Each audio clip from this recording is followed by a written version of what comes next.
Presented by Unique Films। भूल कर भी ना भूल पाऊंगा मैं, बस यही एक वादा निभाऊंगा मैं। तुझे भूल कर भी ना भूल पाऊंगा मैं, बस यही एक वादा निभाऊंगा मैं। मिटा दूंगा खुद को जहां से, लेकिन तेरा नाम इस दिल से ना मिटा पाऊंगा मैं, ना मिटा पाऊंगा मैं। हो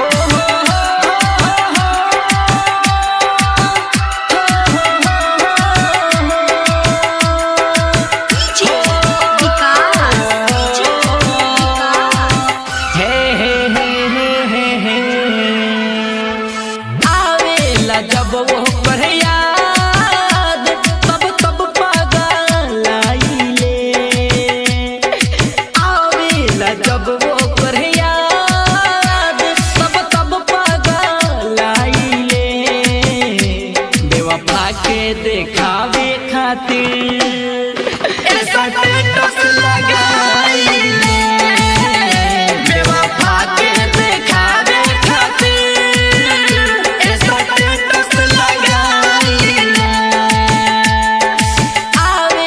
जब वो पर याद तब तब पागल आईले।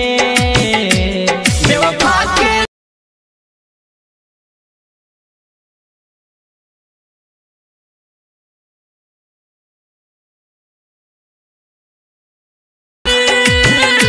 ऐसा स्टेटस लगाईले।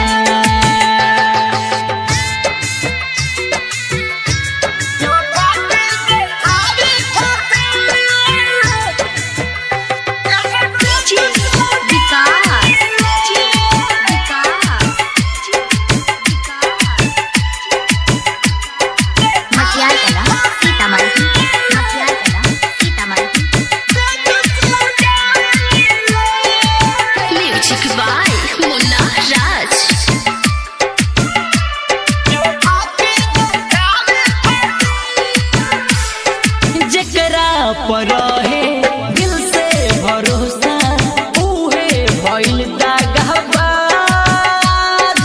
उहे भइल दागबाज।